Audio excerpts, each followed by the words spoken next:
Oke, udah masuk. Kita lanjutkan tadi ya. Membedah Starlink. Ya mungkin ini ya, mungkin ini masih tahap awalnya Starlink di Indonesia. Jadi dia belum pakai yang IP-nya punya sendiri, dia masih nebeng di perusahaan lokal ya. Karena eh, membangun sebuah data center sendiri atau membuat sebuah rute sendiri, baik itu mempunyai AS number dan juga IP sendiri dalam tempo yang singkat, kemudian dengan eh, tingkat kepadatan trafik yang besar itu juga eh, mungkin jadi pertimbangan ya. Karena pasti kan kalau eh, sekelas Starlink yang dengan dengan kapital yang besar, tentunya pasti dia langsung melonjak tinggi trafiknya gitu. Nah, mungkin untuk tahap awalnya dia masih induk ke provider lokal itu. Di sini yang dipakai si Navinfo. Kemudian kalau kita lihat di sini ya di tadi yang di tier tadi, dia menggunakan beberapa NAP ya untuk mensuplai internet ke end usernya. Jadi di sini ada Telkom, kemudian ada Navinfo sendiri, kemudian ada Excel, kemudian ada Mora- Moratel ya ini Telematika. Kemudian hmm, dia masih belum support untuk IP fisik ya, untuk IP versi 6. Nah, di sini ya. Kemudian kalau kita lihat dari advertise traffic, sini ya, traffic IP fisiknya, itu lebih banyak dia larinya ke Telkom ya, porsi trafficnya. Gitu. Nah, gitu ya. Jadi intinya adalah eh, Starlink itu sebagai list lainnya saja untuk jalur ke internet dia masih nginduk ke PT Napinfo untuk jalur backbone, kemudian untuk perangkat DC-nya kemungkinan juga masih ikut di AS-nya Napinfo. Nah, eh, yang antar satelitnya Starlink itu bisa saling apa itu mana ya saling ngobrol itu kalau di sini yang antar negara kemungkinan nggak bisa karena dia eh, terkait sama ini ya karena kalau kalau mengikuti jalur fisiknya ini masih tetap dia ikut ke jalur backbone seperti provider lokal ya, provider yang ada di Indonesia. Dia juga terkoneksi ke IIX atau dan juga ke JKT. Untuk besaran bandwidthnya itu juga bisa kita lihat gitu. Jadi, kita bisa lihat di piring DB.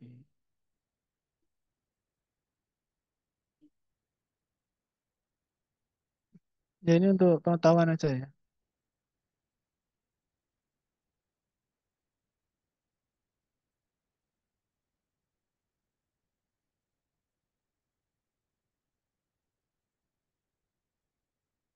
Nah ini PT-nya PT Starling Service Indonesia. Nah karena dia sudah perusahaan yang besar dengan kapital yang besar, dia juga memanfaatkan untuk link ke exchange ya, jalur ke link ke exchange. Eh, ke IEX itu 200 giga, wah besar sekali ini. Ke JKTX 200 giga, wah, mantap ya. Untuk jalur lokalnya, jalur ke exchange. Dia eh,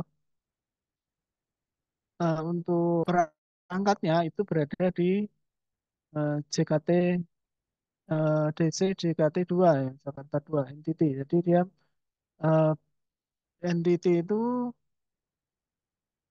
yang di Indonesia itu mempunyai apa itu mempunyai data center juga yang NTT Asia. NTT itu juga perusahaan ISP, juga perusahaan NTT juga. Itu dia mempunyai eh, data center ya seperti seperti IDC atau seperti apa itu seperti IX ya data centernya ABSI. Nah, NTT itu mempunyai dua DC, ada DC JKT1 dan JKT2. Atau yang dibentuk oleh si NTT itu sebutannya adalah JKTIX yang ini, JKTIX. Nah, itu di dalamnya JKTIX itu ada banyak konten juga yang masuk ke sana. Ada Facebook atau Meta, kemudian ada Amazon, ada Cloudflare dan banyak ya,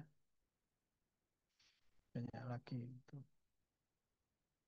Nah, itu. Nah, untuk kita tahu performanya, performa dari Starlink itu kalau saya nanti akan melihat itu kalau kita lihat dari ini ya, itu nanti adalah ke jalur end user. Kalau dari jalur backbone-nya, kemudian dari jalur ke exchange itu jelas dia sudah besar ya. Dia nggak akan terjadi bottleneck di jalur ke exchange atau jalur ke upstream karena dia upstreamnya tadi juga jumlahnya banyak walaupun kita nggak tahu seberapa besar eh, di jalur ke upstream NAP ke Telkom ke XL kemudian ke Moratel itu seberapa besar kan kita nggak tahu. Tapi asumsinya pasti dengan perusahaan yang kapitalnya besar seperti Starlink pasti kapasitasnya juga besar karena dia untuk tahap pertama pasti nggak akan mikir masalah BIP gitu level bisnisnya. Nah, yang kita ini kan adalah di kapasitas transmisi ke end usernya. Nantinya semakin banyak customer yang masuk ke situ, seberapa kuat nanti throughput yang dihasilkan atau bandwidth yang dihasilkan dari eh, link Starlink itu yang ke arah satelit gitu ya. Karena seperti yang saya bilang tadi bahwa komunikasi satelit itu kalau dulu komunikasi yang sangat mahal ya, karena biasanya satelit itu hanya dipakai untuk transmisi ke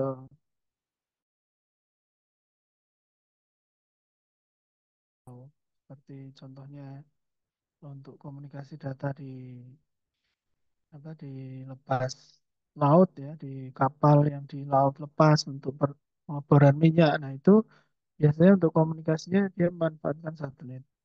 Atau di tambang yang jauh dari pemukiman ya, itu juga menggunakan satelit yang bisa dimanfaatkan. Kemudian di mana lagi yang sangat sulit untuk dijangkau untuk komunikasi data gitu. Dia memanfaatkan satelit. Atau juga dulu di ATM ya. ATM itu juga menggunakan satelit untuk dulu karena dia eh, transaksi yang ada di ATM itu nggak besar kebutuhan komunikasi data, jadi bisa juga memanfaatkan satelit. Tapi untuk komunikasi internet ya, yang kita nggak apa itu yang saat ini kan membutuhkan eh, itu sejak adanya YouTube ya, kita membutuhkan konsumsi bandwidth yang cukup besar. Itu kalau satelit dulu memang mahal sekali ya. Ya, ini nanti bisa dicari. Mungkin saya masih ada untuk penawaran-penawaran satelit untuk komunikasi data ke arah-arah jarak jangkau yang jangkauannya nggak bisa dijangkau lewat radio atau lewat eh, FO gitu. Dan harganya sangat fantastis sekali, bisa eh, 1 mega sampai 5 mega itu per bulan mungkin bisa 10 sampai 15 juta. Sangat mahal sekali untuk komunikasi satelit. Nah, ini kita akan lihat nanti performa dari Starlink itu seperti apa. Kalau memang dia bisa mengcover, tentu saja bisa mengcover. Tapi kemampuan satelitnya itu eh, untuk dipakai banyak orang ya secara bersamaan itu sampai sejauh mana. Kita akan eh, setelah nanti berjalan ya, itu sampai seberapa jauh. Di kota saya kira nggak kurang ini ya, kurang karena di kota itu pilihannya sudah sangat banyak untuk media komunikasi, baik secara menggunakan eh, smartphone, kemudian menggunakan FTTH atau juga menggunakan radio wireless ya. Pilihannya sudah terlalu banyak. Tapi kalau nanti eh, Starlink ini juga oke ya, mungkin bisa juga menggantikan berbagai macam teknologi komunikasi data yang sudah ada. Itu juga nggak menutup kemungkinan sih. Itu. Mungkin ada tambahan atau pertanyaan sebelum saya masuk ke materi.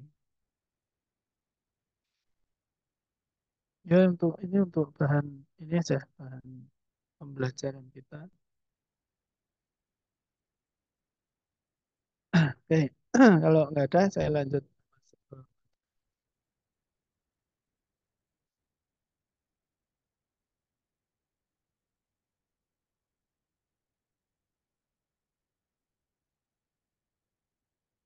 Ya, kita akan lanjut ke frekuensi dan spektrum. Kita nanti akan bahas tentang definisi frekuensi, kemudian juga penyebaran spektrum frekuensi. Nah, frekuensi kalau kita definisikan berdasarkan waktu, itu sinyal analog, sinyal yang intensitasnya berubah ya, dalam bentuk halus sepanjang waktu dan tidak ada yang terputus sepanjang waktu. Kemudian kalau sinyal digital, itu intensitasnya itu mempertahankan level konstan selama beberapa periode, kemudian mengubah ke level konstan yang lain. Kemudian sinyal periodik itu polanya sama ya, itu sama sepanjang waktu, kontinu. Kemudian kalau periodik itu nggak sama atau tidak mengulang dari waktu. Nah, kalau kita lihat ya untuk perbedaan dari sinyal analog dan juga sinyal digital, nah itu kalau sinyal analog bentuknya kontinu ya. Ya. Nah, ini kalau bentuk sinyal periodik ya. Kemudian kalau sinyal digital itu eh, discrete ya, ya nilainya 1010 gitu. Nah, ini sinyal periodik tadi ya. Kalau periodik dia sama ya untuk panjang gelombangnya. Kemudian kalau sinyal digital itu bentuknya seperti ini.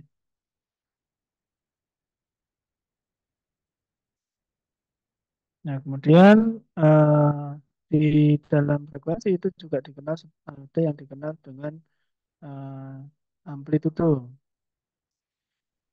Amplitudo itu kekuatan maksimum dari sinyal. Jadi sinyal sampai ke level tertinggi itu disebut amplitudo puncak. Satuannya adalah volt, kemudian frekuensi itu perubahan rata-rata dari sinyal. Satuannya adalah hertz untuk satu siklus per satuan waktu. Kemudian kalau kita ingin menghitung periode, dalam satu periode itu adalah waktu untuk dalam satu siklus frekuensi ya, itu dihitung periode adalah satu per F.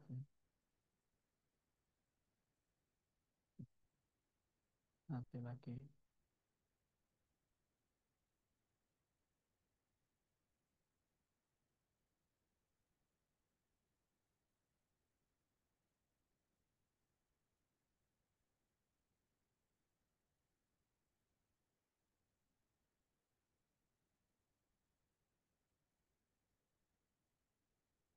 Nah, ini adalah bentuk-bentuk dari frekuensi ya. Karena dari frekuensi ada bermacam-macam ya. Panjang gelombangnya itu berbeda-beda ya. Kemudian secara konsep frekuensi, secara fisika itu adalah jumlah getaran yang dihasilkan dalam setiap satu detik. Itu adalah frekuensi. Kemudian kalau dari sisi elektro, itu adalah jumlah gelombang listrik yang dihasilkan dalam setiap detik atau tiap detik. Kemudian sinyal itu biasanya terjadi dari banyak frekuensi. Jadi banyak frekuensi yang muncul itu menimbulkan sinyal. Kemudian komponennya adalah gelombang sinus dapat membuat fungsi dari basis frekuensi ini adalah konsep dasar dari frekuensi ya. Nah, ini satu siklus gelombang itu bisa kita hitung dari dia sampai ke gelombang puncak ya, amplitudo sampai ke bawah. Nah, ini dihitung dalam satu siklus gelombang. Nah, ini untuk perhitungannya, untuk menghitung frekuensi ya.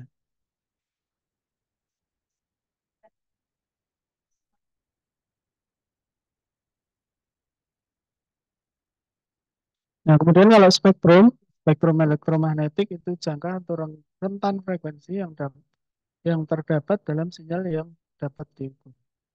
Nah, sementara bandwidth absolut atau yang kita kenal dengan bandwidth ya itu adalah lebar dari spektrum gitu. Dan kalau yang biasanya kita eh, kenali ya dalam dunia IT itu adalah bandwidth efektif itu sering disebut sebagai bandwidth frekuensi narrowband ya hanya berisi energi itu. Nah, ini bandwidth itu juga mempunyai banyak makna ya, atau banyak eh, apa itu banyak arti ya, tergantung dari mana sih kita memandang istilah dari bandwidth itu sendiri. Nah, bandwidth bisa diartikan sebagai kapasitas satu kecepatan internet juga bisa. Kemudian bandwidth juga bisa kita artikan sebagai lebar pita atau pada saat kita membuat sebuah eh, link ya, atau sebuah link itu seberapa besar link yang bisa kita buat itu juga bisa disebut sebagai besaran bandwidthnya. Gitu. Jadi eh, nggak ada yang salah ya, semua tergantung dari sisi mana kita me- eh, dari sisi mana atau dari sisi persepsi mana kita melihat istilah bandwidth itu sendiri. Gitu. Nah, kalau kita lihat dari penyebaran spektrum frekuensi atau spektrum elektromagnetik sendiri, itu eh, dibagi ke banyak apa itu banyak penggunaan ya. Nah, di sini ada penetrate earth atmosphere. Kemudian radiation tipe wavelength. Ini ada radio, kemudian ada microwave, kemudian ada infrared, visible, ultraviolet, X-ray, gamma ray. Nah, ini pembagian dari eh, penggunaan dari spektrum frekuensi sendiri. Nah, sinar ultraviolet itu juga masuk dalam spektrum frekuensi. Ini frekuensinya sudah frekuensi tingkat tinggi ya. Kemudian X-ray yang biasa dipakai di apa itu di baik di transportasi atau di eh, mana di rumah sakit itu juga menggunakan teknologi dari spektrum frekuensi. Nah, radio human ini yang getaran yang bisa didengar oleh manusia ya gitu. Kemudian ada microwave dan seterusnya tadi. Nah, penyebaran dari spektrum frekuensi itu mulai dari low ya, PLF sampai ke extra high frekuensi. Jadi dari masing-masing penyebaran spektrum itu nanti ada perangkat yang berada di dalam rentang frekuensi tertentu gitu. Ada very low frekuensi atau VLF di 0,003 MHz. Kemudian low frekuensi atau LF, medium frekuensi atau MF, high frekuensi atau HF, very high frekuensi atau VHF, ultra high frekuensi UHF, super high frekuensi SHF, dan ekstra penggunaan spektrum frekuensi itu ada perangkat-perangkat yang bisa kita lihat di situ. Nah, di sini contohnya ya ada tabel microwave letter band signation. Nah, frekuensi dari rentan 1 sampai 2 GHz itu biasa dipakai untuk satelit, navigasi contohnya untuk GPS dan lain-lain, ada cellular phone. Kemudian di rentan 2 sampai 4 GHz itu ada satelit, Sirius XM, radio, unlicensed, Wi-Fi, Bluetooth, cellular phone. Jadi mungkin kita banyak menggunakan perangkat yang di rentan frekuensi 1 sampai 4 GHz. Termasuk satelit ya. Satelit eh, itu rentan frekuensinya adalah di. Kemudian 4 sampai 8 GHz itu ada satelit, microwave relay. Satelit dan juga microwave itu di rentan frekuensi 4 sampai 8 GHz. 8 sampai 12 itu sudah perangkat radar. 12 sampai 18 giga itu satelit televisi ya. Kemudian ada polis radar, kemudian 18 sampai 26 atau sampai 50 ya ini bahkan ini bisa digunakan untuk microwave backhaul. Jadi perangkat-perangkat microwave yang kita lihat apa, digunakan oleh eh, perusahaan telekomunikasi ya, ada di tower-tower dan gedang-gedang yang besar itu, seperti yang sudah saya jelaskan di materi media transmisi kemarin, itu di rentan frekuensi sekian ya. Mulai dari frekuensi 4 ya, 4 sampai ke frekuensi 50 giga ya. Kemudian 40 sampai 60 giga itu ada eksperimental, kemudian ada radar. Kemudian di rentan frekuensi 50 sampai 75 GHz itu New WLAN 802.11 AD WGig ya, di giga ya. Nah ini kalau saat ini kita kenalnya WiFi itu di rentan frekuensi 2,4 dan 5 GHz ya. Nah ini mungkin next WLAN ya. Next WLAN itu di rentan frekuensi 50 sampai ke 75 GHz. Nah, apakah ini untuk aturan atau protokolnya sudah muncul nanti eh, bisa dieksplor lebih dalam lagi ya. Nah, penggunaan frekuensi tentu saja nanti akan berpengaruh juga dengan lebar bandwidth yang dihasilkan.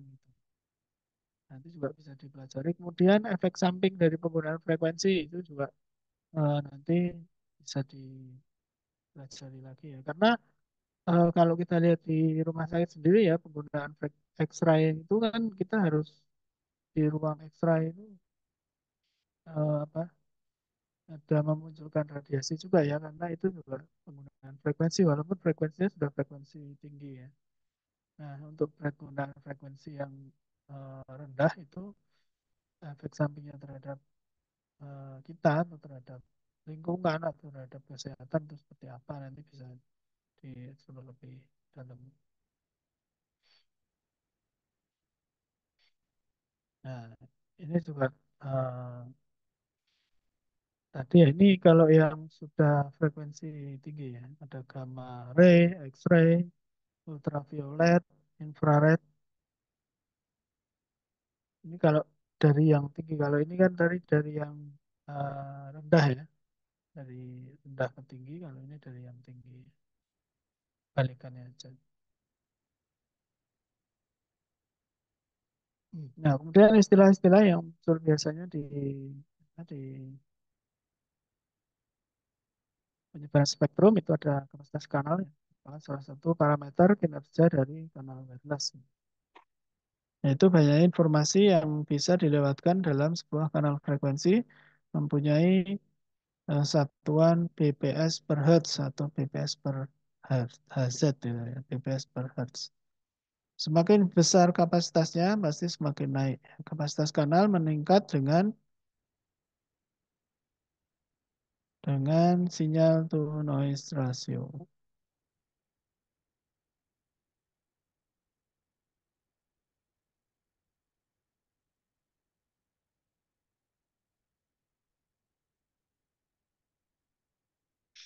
Ya, kapasitas kanal selalu meningkat dengan sinyal to noise ratio itu.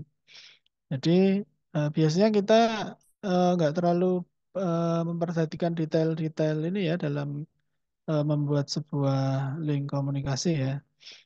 Yang paling utama adalah kita lihat jalur wirelessnya itu line of sight, kemudian kita cari titik fokus yang paling bagus, Kemudian kita cari sinyal to noise yang paling rendah gitu. Nah, semakin sinyalnya itu rendah, itu akan semakin kapasitas bandwidth yang dihasilkan atau kapasitas kanal yang dihasilkan tentu saja akan semakin besar. Dengan kapasitas kanal yang semakin besar, otomatis data atau bandwidth internet yang bisa kita lewatkan dalam kanal itu menjadi semakin baik. Nah, sama juga dengan komunikasi yang lain, baik itu komunikasi yang berbasis spektrum frekuensi ya, contohnya tadi untuk eh, wireless, berlaku juga untuk satelit ya. Nah, satelit itu juga kita harus pointing dulu untuk memperoleh apa itu untuk memperoleh sinyal yang paling bagus. Nah, dengan sinyal yang paling bagus, tentu saja nanti kapasitas kanalnya menjadi semakin besar. Semakin besar kapasitas kanal, tentu saja bandwidth yang lewat itu akan semakin besar juga. Gitu.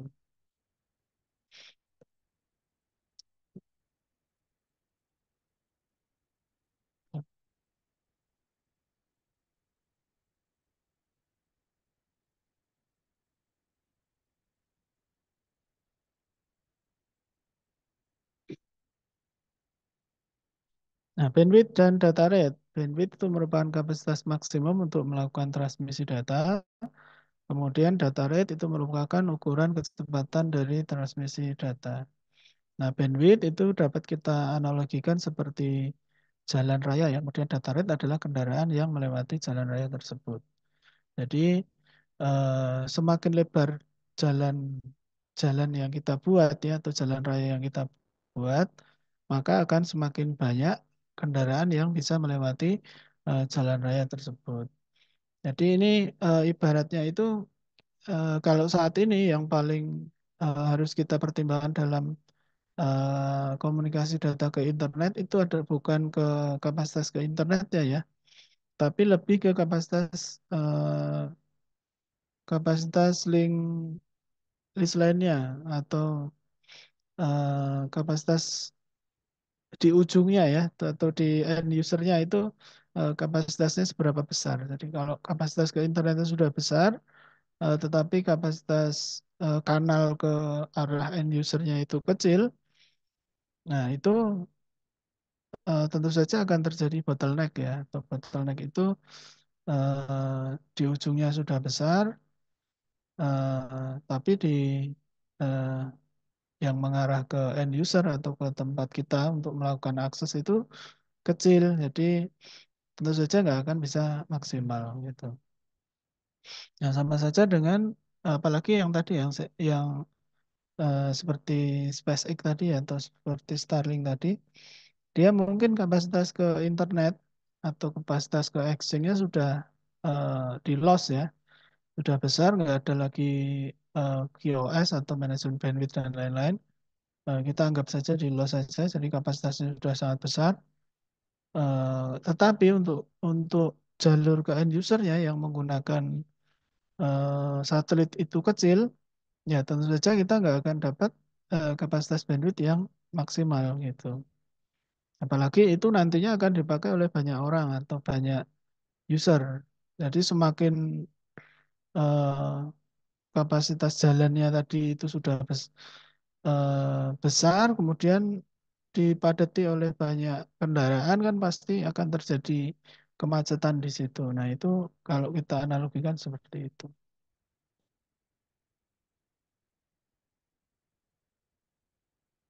Semakin besar bandwidth yang tersedia, maka akan semakin besar pula data rate untuk transmisi data. Nah, pelemahan-pelemahan sinyal itu bisa terjadi. Sinyal yang diterima itu berbeda dengan sinyal yang dipancarkan. Bisa kalau analog itu bisa terjadi degradation of signal quality. Jadi sinyalnya itu bisa terdegradasi ya, yang asalnya sinyalnya itu kuat sampai ke ujung itu sinyalnya bisa juga melemah. Jadi ada banyak faktor yang bisa mempengaruhi dari kualitas sinyal itu sendiri.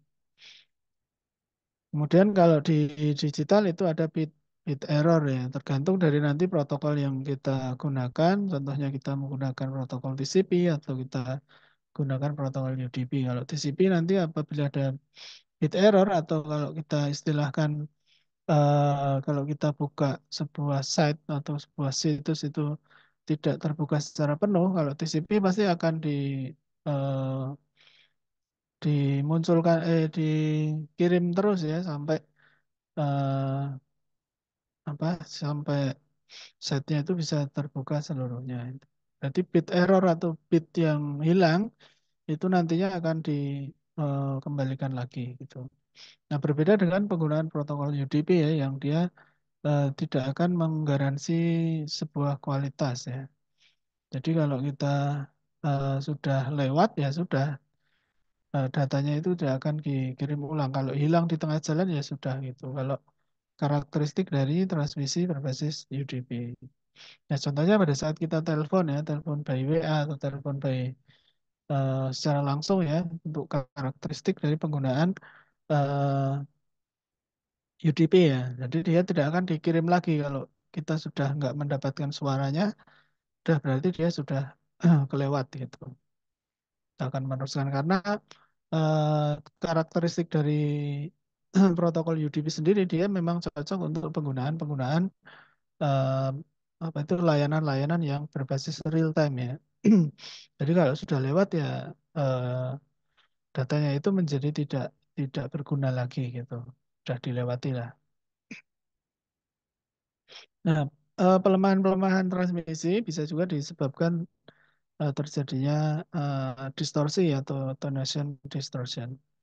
Ada juga disebabkan oleh delay distortion atau delay, kemudian ada juga disebabkan oleh noise. Nah, sering juga saya jelaskan bahwa penggunaan frekuensi ya, contohnya yang berbasis radio frekuensi, eh, yang penggunaannya free, yang bisa dipakai oleh banyak orang, tentu saja dia akan banyak sekali mengalami gangguan sinyal atau degradation of signal quality. Nah, bisa karena ibaratnya dipakai oleh banyak orang, tentu saja dia bisa tabrakan ya. Kalau walaupun secara kasat mata nggak bisa kita lihat itu karena dipakai oleh banyak banyak orang, tentu saja jalurnya menjadi padat. Akhirnya semuanya malah nggak kacau dan nggak mendapatkan kualitas sinyal yang baik gitu.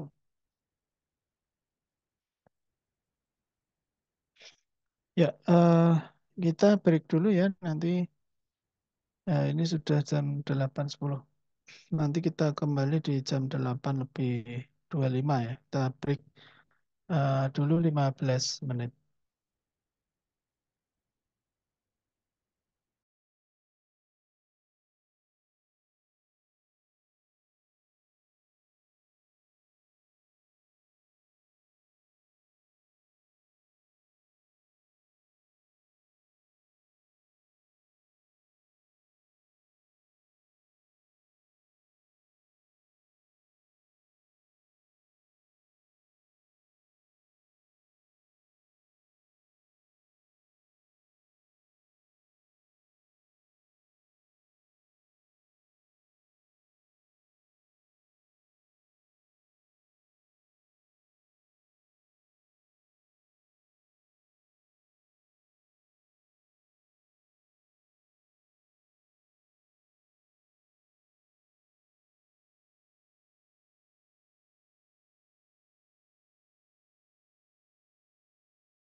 Tes tes.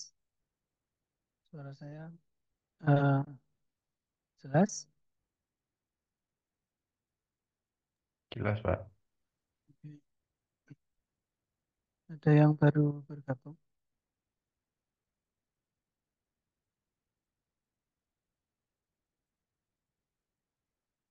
Yang lain sudah pada join lagi. Coba dinyalakan dulu kameranya.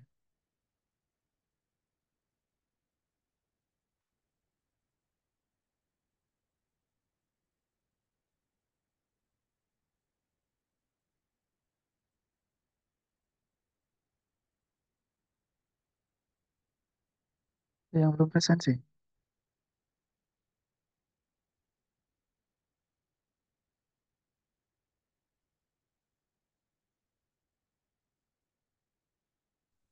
Novita, Pak. Novita. Ya,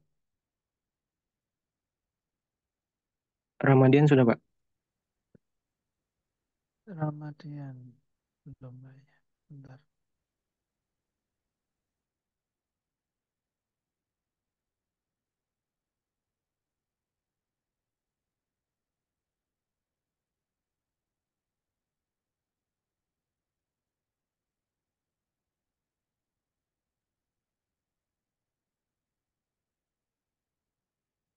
Sudah semua ya.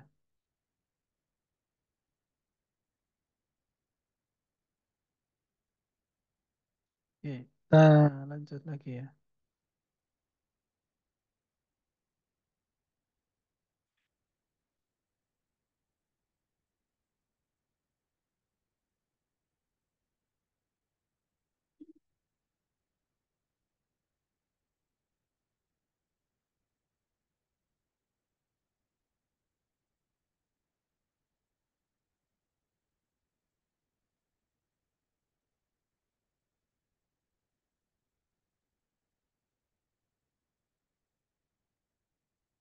Ya, tentang eh, pelemahan sinyal ya tadi ya. Ada beberapa faktor yang bisa menyebabkan lemahnya sinyal. Ada attenuation distortion, kemudian ada delay distortion, kemudian ada juga noise. Ya, kemudian melemahnya sinyal karena jarak yang jauh. Jadi apapun media transmisinya, kalau jaraknya itu terlalu jauh, apapun media transmisinya ya, tapi pasti akan terjadi pelemahan sinyal. Contohnya misalkan yang paling terasa pasti untuk media wireless ya. Wireless itu eh, ada rentan jarak yang semakin jaraknya jauh pasti apa itu bandwidth yang dihasilkan pasti akan semakin rendah ya. Kemudian kabel itu juga semakin jaraknya jauh pasti juga akan terjadi pelemahan sinyal. Dulu juga waktu di media transmisi sudah saya sampaikan juga ya, ada rentan penggunaan kabel ya, baik itu kabel UTP, STP, kemudian kabel FO itu setiap jarak berapa kilo itu pasti terjadi, eh, pasti ada penurunan redaman ya. Dan itu juga berlaku juga dengan satelit ya. Satelit malah jaraknya kiloan beribu kilometer ya, bahkan puluhan ribu kilometer. Nah, itu semakin jaraknya jauh, itu akan semakin hasil hasil sinyal atau hasil bandwidth yang dihasilkan pasti akan lebih rendah. Nah, bisa kita perbandingkan antara eh, satelit yang Starlink kan memang apa low orbit ya, jadi dia lebih rendah dengan permukaan bumi. Kemudian dengan satelit yang jauh lebih tinggi ya. Nanti bisa dilihat berapa kilometernya ya dari permukaan bumi itu berapa kilo. Eh, itu juga memungkinkan juga terjadinya pelemahan sinyal dan juga berpengaruh juga terhadap kapasitas bandwidth yang dihasilkan. Makanya sangat luar biasa sekali kalau kita sebagai user atau sebagai end user itu bisa menggunakan layanan berbasis satelit dengan kapasitas yang besar. Itu pasti akan sangat luar biasa sekali. Nah, tinggal kita lihat sampai sejauh mana nanti coverage atau berapa besar kapasitas yang bisa di cover oleh eh, satelit tersebut. Dapat diatasi dengan penguatan sinyal dan penambahan repeater. Nah, misalkan penggunaan repeater itu contohnya kalau di wireless kita repeat ya, misalkan kita membutuhkan.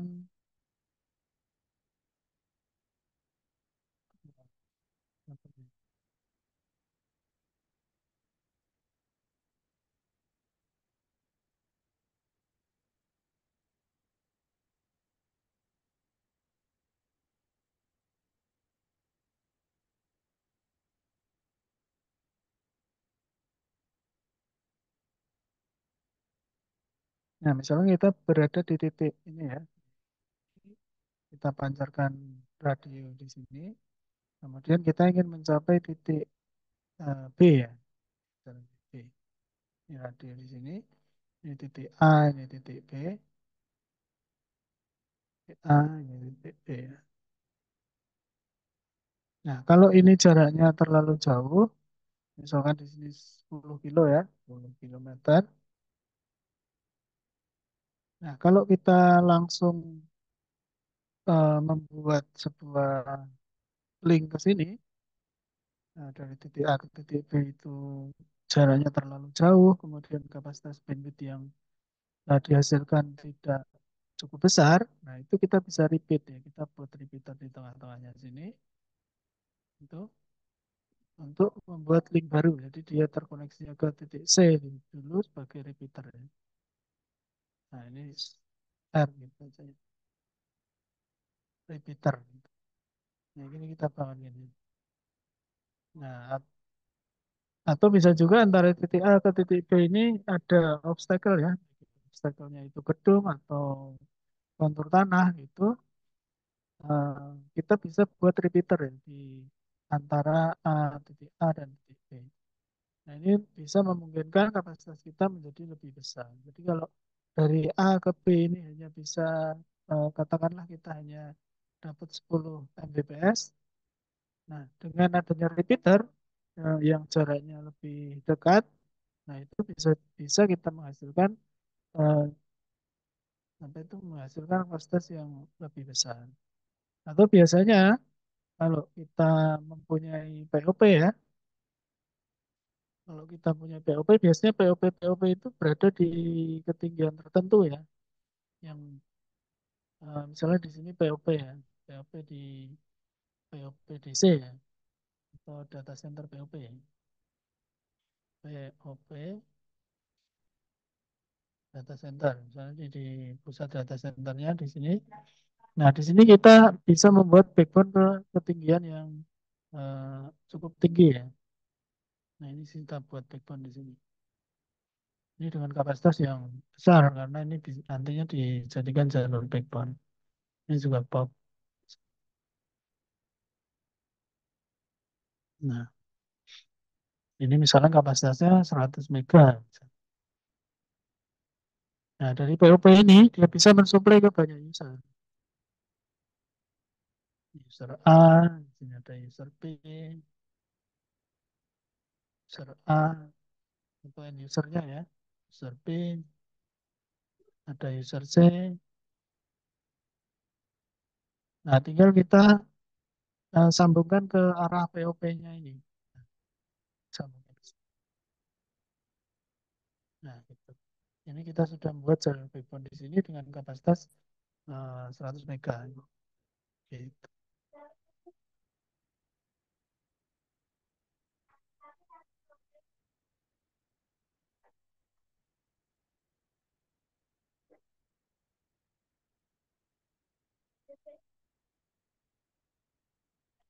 Hmm.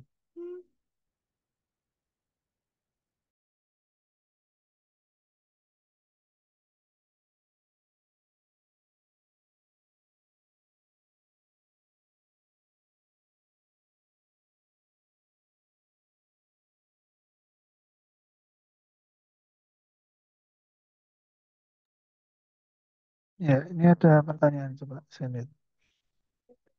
Izin tanya Pak terkait dengan kelemahan sinyal, apakah efektif jika kita menggunakan frekuensi bekas penggunaan lain, misalkan eh, frekuensi TV.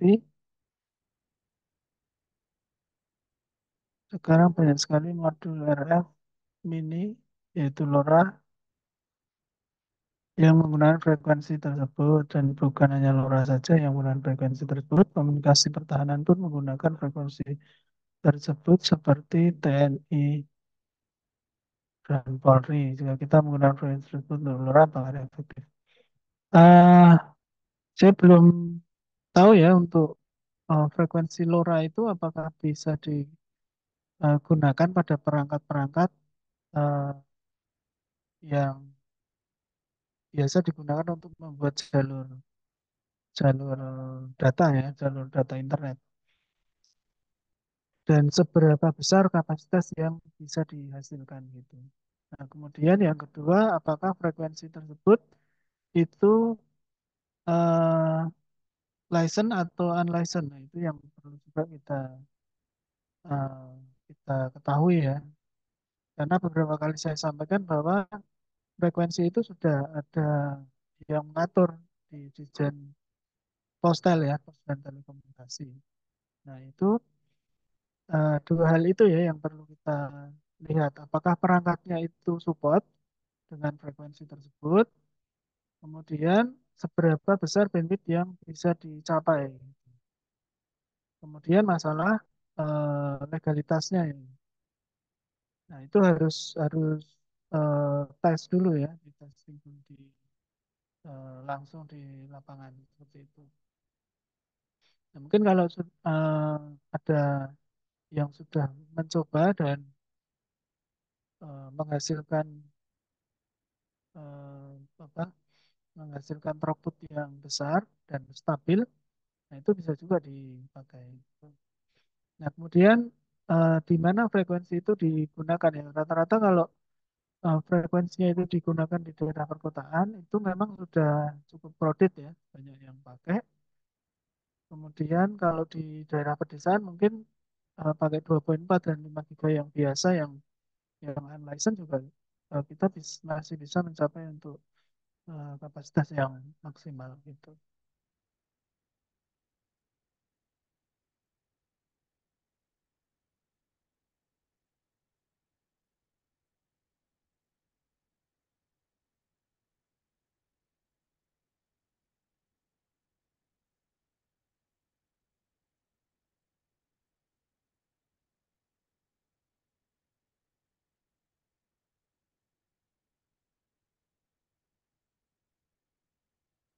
Nah, attenuation distortion itu seperti ini ya, untuk sinyal asalnya itu eh, tidak sama dengan sinyal yang sampai ke tujuan ya, terjadi pelemahan ya. Sinyal awalnya itu tinggi ya, nah, semakin lama semakin rendah gitu.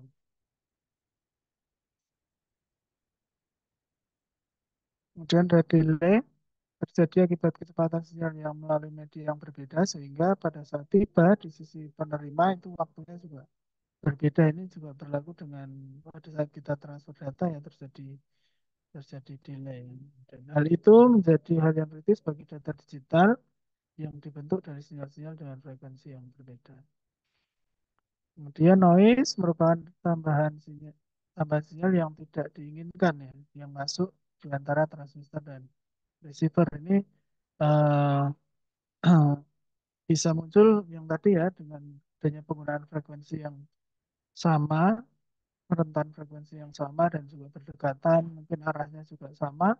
Nah, bisa juga sinyalnya itu saling bergesekan ya. Jadi akan melemahkan sinyal tersebut.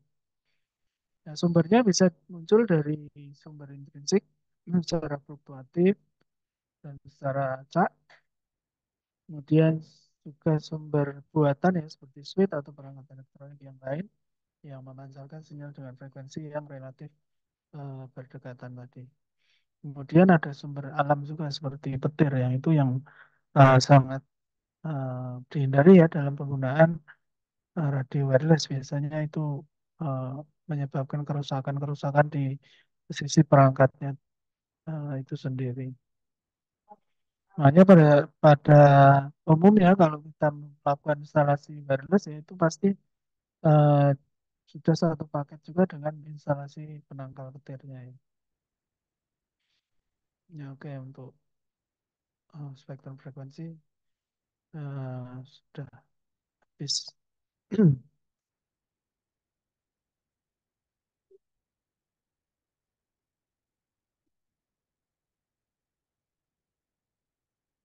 Ya, kita lanjut ya ke network design model. Atau mungkin tadi masih ada pertanyaan untuk yang di spektrum frekuensi, belum saya lanjutkan. Ini masih ada waktu 10 menit ya. Ya, oke, kita akan lanjut di network design model. Mungkin eh, biasanya kita sudah sering sekali ya mendengar istilah topologi-topologi jaringan yang biasanya kita eh, familiar ya pasti ya. Ada topologi star, topologi bus, topologi ring, topologi tree, dan lain sebagainya. Nah, ini saya akan membahas sesuatu yang eh, apa ya, sesuatu yang umumnya kita pakai ya, bisa bisa juga nanti bisa dijadikan referensi atau apa ya bahan pembelajaran untuk kita mem- membuat sebuah desain network yang yang apa ya yang bisa kita manfaatkan. Nah, network design model itu adalah sebuah desain yang terjaringan yang eh, hierarki ya. Hierarki itu berarti kita membaginya menjadi beberapa level ya. Jadi sebuah jaringan desain jaringan hierarki yang membagi jaringan ke dalam lapisan diskrit. Jadi kita membuat pemetaan eh, jaringan itu kita bagi menjadi beberapa level. Apakah kita berada di level user, apakah kita berada di level akses, apakah kita berada di level perangkat inti, dan lain-lain. Gitu. Nah, setiap lapisan itu kita bisa sebut sebagai tier, ya. Lapisan atau tier. Nah, mungkin di global internet itu juga ada sebutan juga. Tier 1, Tier 2, Tier 3. Nah, itu adalah lapisan-lapisan ya yang bisa eh, membuat kita mengetahui bahwa eh, di internet itu juga menggunakan sistem hierarki ya, menggunakan sistem tier ini. Setiap lapisan atau tier dalam hierarki menyediakan fungsi tertentu yang mendefinisikan perannya dalam jaringan secara keseluruhan gitu ya. Jadi setiap lapisan itu mempunyai tugas dan fungsinya masing-masing. Nah, tujuannya apa? Tujuannya adalah kita bisa membatasi sebuah masalah ya. Masalah yang mungkin terjadi di level eh, tier atau level lapisan tertentu, atau kita bisa juga me- eh, membuat atau menerapkan perangkat yang cocok ya pada saat kita membuat sebuah hierarki. Jadi perangkat yang kita masukkan dalam level satu, kemudian di level 2 dan level 3 tentu saja itu mempunyai beban dan peran masing-masing ya. Beban kerjanya juga berbeda gitu. Jadi kalau kita tahu level atau hierarki, kita akan lebih memudahkan dalam kita membuat sebuah desain network. Kemudian berfungsi untuk membantu desainer jaringan dan arsitek untuk mengoptimalkan dan memilih secara tepat ya perangkat keras, kemudian perangkat lunak, dan juga fitur untuk melakukan peran secara spesifik dalam lapisan jaringan. Itu tadi ya. Nah, kita bisa menerapkan peran-peran yang lebih spesifik di setiap level hierarki. Gitu. Nah, model hierarki berlaku juga untuk pada saat kita membuat desain jaringan LAN atau jaringan yang eh, di lokal ya, atau juga untuk model desain jaringan yang eh, untuk WAN atau untuk jaringan kita ke internet.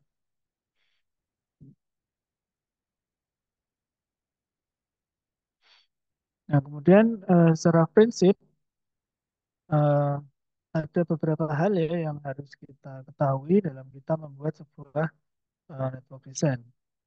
Yang pertama ada network diameter ya, seberapa jauh eh, atau seberapa kompleks ya network kita.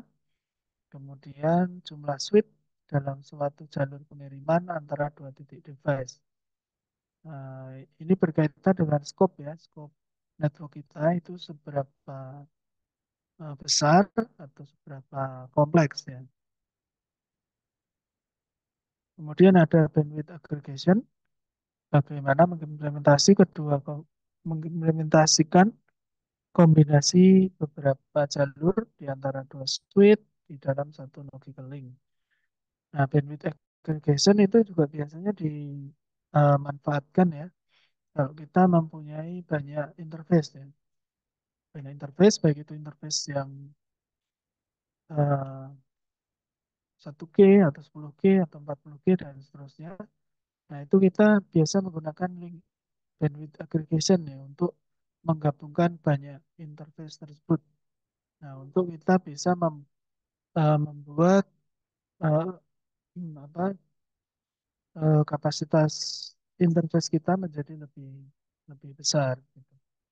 Nah, selain membuat kapasitas interface menjadi lebih besar, untuk keuntungan yang lain tentu saja eh, kita mempunyai backup ya kalau misalnya terjadi sesuatu pada satu port interface. Nah, bandwidth aggregation ini lebih ke sisi lapisan fisik ya. Nah, bisa saya ibaratkan seperti ini.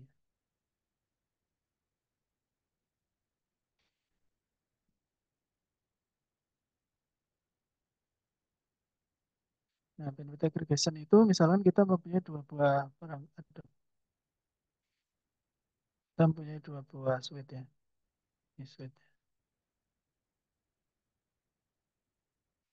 Ini switch, ini switch misalkan.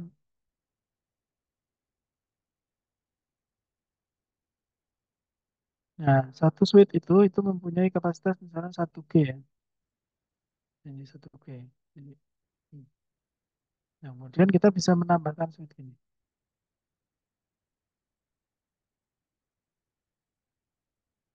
Nah, kalau yang di awalnya itu kapasitasnya hanya 1G karena kita membuat sebuah bandwidth atau link aggregation, kita bundle menjadi satu ya. Nah, itu kapasitasnya kita bisa meningkat ke 4G ya, kita running di masing-masing. Nah, ini berada di level fisik ya, fisikal ya, di L1, L1, L2 lah ya.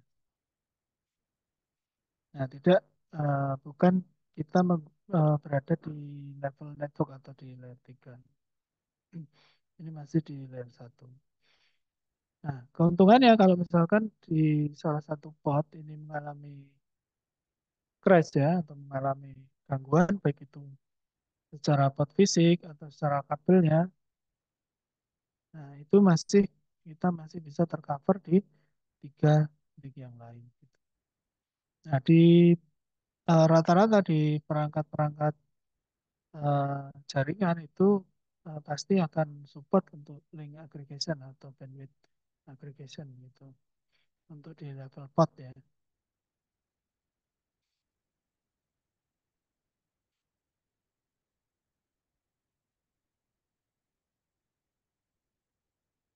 Nah, rata-rata untuk penggunaan link aggregation ini eh, kalau perangkatnya saling berdekatan ya, contohnya untuk membuat link kita menjadi lebih besar antar router ke router, kemudian switch to switch yang berada di dalam lokasi data center yang sama itu eh, sangat dianjurkan ya. Sehingga kita menjadi lebih aman atau lebih eh, ya lebih aman ya kalau misalkan terjadi gangguan pot atau gangguan kabel di salah satu atau dua interface itu.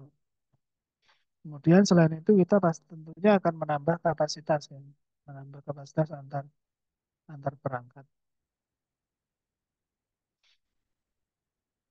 Ya mungkin kita lanjutkan minggu depan ya untuk pembahasan eh, apa network design ya. Ini pengantar dulu. Mungkin ada pertanyaan sebelum saya akhiri. Presensi sudah lengkap semua ya.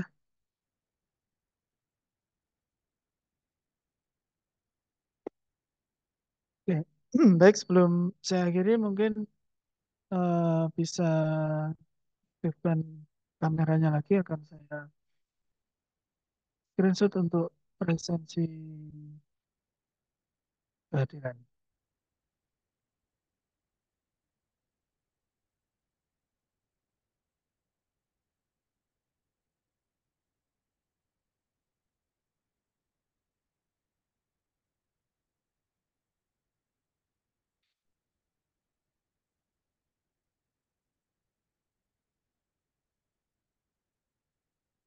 Ya, sudah semua. Oke. Saya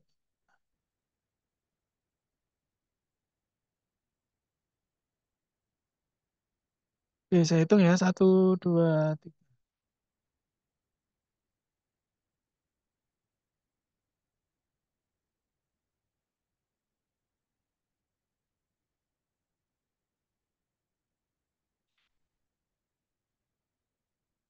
Oh, ada yang nambah lagi. Saya ulang lagi.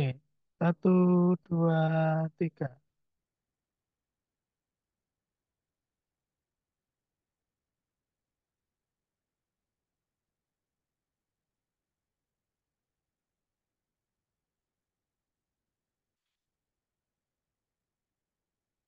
Oke, baik teman-teman. Saya kira cukup untuk pertemuan kita malam hari ini.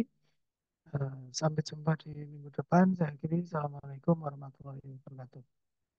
Waalaikumsalam warahmatullahi wabarakatuh. Waalaikumsalam Makasih, Pak. warahmatullahi wabarakatuh. Terima kasih, Pak. Makasih, Pak.